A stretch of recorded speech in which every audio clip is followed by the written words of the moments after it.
Ok, alors maintenant que vous avez vu comment gérer les contacts, comment créer des tunnels de vente, on va voir les emails puisque évidemment, envoyer des emails, c'est un excellent moyen de monétiser votre business, de gagner de l'argent, de faire des ventes. Moi, je vis de l'email marketing depuis 2010 littéralement. J'envoie des emails, j'envoie à peu près, euh, faudrait que je vérifie, je sais plus, c'est 1 ou 2 millions d'emails par mois et ça me permet de faire plus de 100 000 euros par mois. Donc c'est voilà, c'est vraiment mon business. System.io vous permet évidemment de faire tout ce dont vous avez besoin. La première utilisation, c'est donc de créer une newsletter. Une newsletter, c'est quoi? C'est un email qu'on va envoyer manuellement à sa liste. On va faire un envoi manuel ou alors on peut le planifier, mais grosso modo, c'est quelque chose qui va arriver une fois. Donc on pourra toujours dupliquer sa campagne, enfin dupliquer sa newsletter, la réenvoyer 6 mois plus tard, 1 an plus tard. Nous, c'est ce qu'on fait puisqu'on fait tourner un petit peu nos offres, nos campagnes. Mais en attendant, ça vous permet d'envoyer un email très rapidement. Donc voilà, on va mettre. Donc pour le titre de l'email, je vous conseille fortement. Il y a toujours quelque chose qui fonctionne très bien, c'est bénéfice plus curiosité. Donc par exemple, euh, la méthode agir pour investir dans l'immobilier. Voilà, donc investir dans l'immobilier, c'est un bénéfice. La méthode agir, qu'est-ce que c'est? Il faut cliquer pour voir. Donc ça peut être pas mal. Donc par défaut ici, vous avez donc le nom. Donc ça, il faut que j'aille dans ici, donc paramètres des emails pour paramétrer le nom de l'expéditeur. Donc je vais mettre par exemple. Alors ici, très important, vous avez une clé d'API SendGrid. C'est totalement optionnel. C'est si vous voulez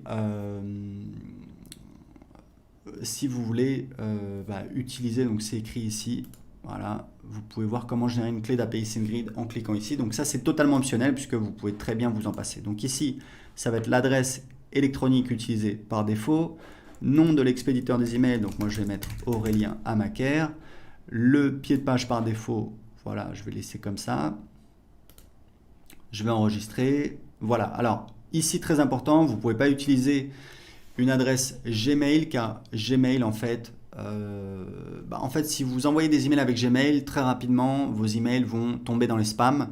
Les gens qui sont sur Gmail vont voir un gros avertissement. Pourquoi? Parce que Gmail considère que il ne peut pas vérifier que l'email a bien été envoyé par vous, puisque ça pourrait être un spammer qui utilise votre adresse Gmail pour envoyer des emails.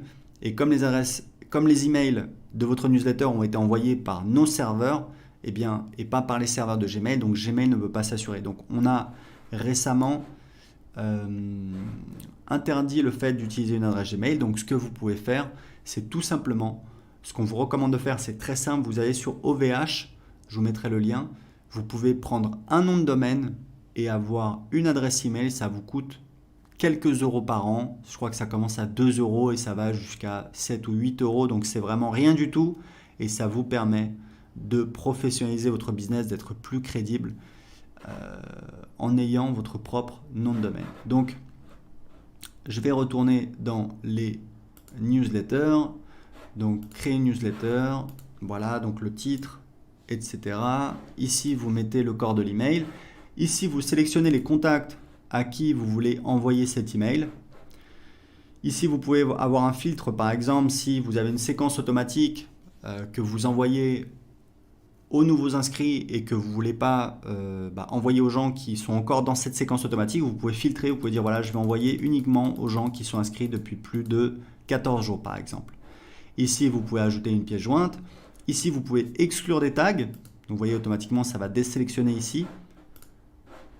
Donc ça veut dire que je vais envoyer à tous les tags, à tous les contacts qui ont le tag prospect YouTube, moins les tags qui ont le prospect YouTube et qui ont aussi moins les contacts qui ont le tag prospect YouTube et qui ont aussi le tag contact.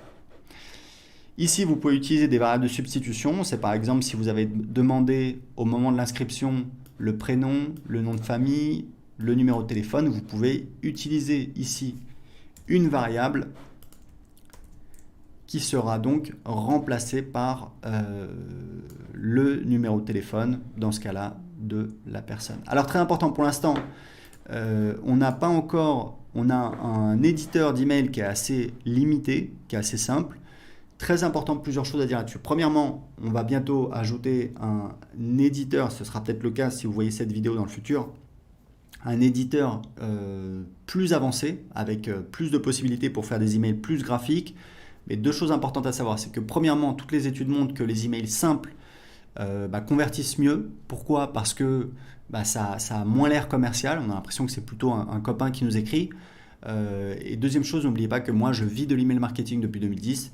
Tous mes emails, j'utilise, voilà, ça sert à rien d'avoir une belle présentation, etc. Je sais qu'il y a des gens qui y tiennent, c'est pour ça qu'on va le faire, mais juste pour vous dire que vous pouvez très bien commencer à vendre et vendre avec uniquement un éditeur très simple comme celui-là. Donc voilà, donc ça c'est pour les newsletters, vous enregistrez. Ici on va mettre le titre.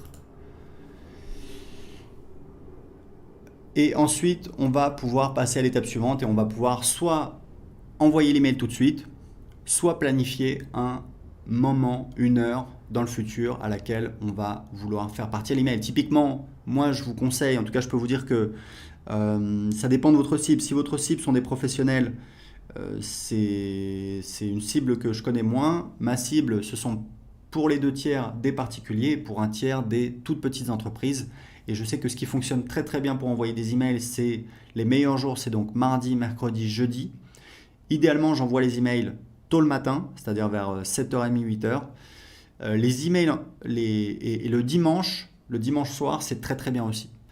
Les moments les moins bons pour envoyer des emails, c'est donc le lundi. Le lundi matin, les gens retournent au boulot, ils sont motivés, ils ont des réunions, ils ont des tâches qui les attendent, donc ils sont moins disponibles. Le samedi, alors le vendredi soir, évidemment, tout le monde sort. Le samedi, les gens ils font les courses, ils sortent, ils voient des amis, etc. Donc ils sont moins devant leur ordinateur. Le dimanche matin, je pense que c'est pas mal. Et le dimanche soir, c'est vraiment très très bien pour envoyer des emails. Donc voilà, donc moi c'est surtout mardi, mercredi, jeudi et dimanche. Ok? Donc ça, c'est des petits conseils pour envoyer des emails, des petits conseils très simples. Ici, vous avez donc les campagnes. Et pour créer une campagne, vous allez voir, ça va être par exemple... voilà, si vous voulez que quelqu'un qui s'inscrive à votre blog reçoive automatiquement des conseils, vous avez promis, voilà, 7 conseils pour ta.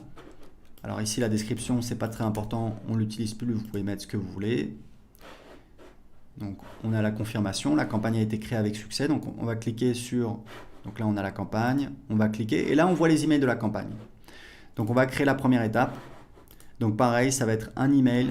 Ici, on va dire quel est le délai entre cet email et le précédent. Placé après cet email, donc on va laisser comme ça.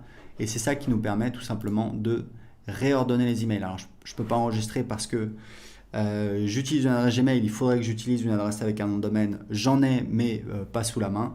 En tout cas, ici, vous allez voir vos emails que vous allez pouvoir créer. Et ici, vous avez donc une remarque, c'est assez intéressant. C'est-à-dire que moi, quand je crée des séquences, et j'ai des séquences dans tous mes business. Je mets toujours en place des séquences qui vendent en automatique. C'est des séquences qui durent en général 1 semaine à 2 semaines, parfois un petit peu plus. Mais en général, voilà, c'est 1 semaine à 2 semaines. Je vais envoyer des emails. Au début, ça va être plutôt des emails assez soft. On va envoyer du contenu, on va répondre à des objections, on va répondre à des questions fréquemment posées, on va envoyer des témoignages, on va peut-être ajouter des bonus. Et puis, au fur et à mesure qu'on approche de la date limite, je vais commencer à mettre un petit peu plus la pression en disant voilà, on arrive bientôt à la fin de la date limite pour profiter du bonus, inscrivez-vous maintenant, etc., etc. Donc, ce que je vous conseille, puisque c'est pareil, ça fait des années que je fais ça, si vous voulez mettre en place une séquence de vente d'emails en automatique, faites simple. Prenez-vous 2 heures, vous faites 3 emails, hop, vous avez 3 emails qui tournent, plus besoin de vous en préoccuper. Vous pouvez faire 5 emails, 7 emails, 10 emails, c'est pas très important. Ce qui est important, c'est vraiment de ne pas essayer de faire parfait, d'avoir quelque chose qui est présent, d'avoir une petite séquence qui tourne et qui va travailler pour vous, puisque vous allez voir que vous allez voir le nombre de contacts à cette étape, vous allez voir le nombre de contacts qui sont en train d'avancer comme ça. Vous allez voir les statistiques et puis ici, vous avez un champ remarque qui est assez utile où en fait, moi, je note quel est le but de cet email. Donc ça va être témoignage, annonces bonus, répondre aux objections, etc., etc., etc. Donc ici, vous allez ajouter les emails de vos campagnes. Donc vous voyez, c'est très simple. Vous pouvez soit envoyer des newsletters, donc c'est des envois manuels qui sont réalisés une fois, même si vous pouvez ensuite dupliquer vos newsletters pour les renvoyer peut-être 6 mois plus tard. Vous avez également accès à des statistiques détaillées sur quelles sont les personnes qui ont ouvert l'email, quelles sont les personnes qui ont cliqué sur l'email, quelles sont les personnes qui ont cliqué sur spam. C'est très important parce que ces personnes-là, il va falloir, ce que je vous conseille, c'est de supprimer ces personnes-là, puisque c'est des personnes qui apparemment ne veulent pas recevoir vos emails. Et que si vous avez trop de personnes qui cliquent, qui notent votre email comme spam, ça va nuire à votre délivrabilité. Donc c'est très important pour vous d'essayer d'éviter ça. Et ici vous avez les campagnes et ici vous avez les statistiques. Donc c'est tout pour les emails avec System.io.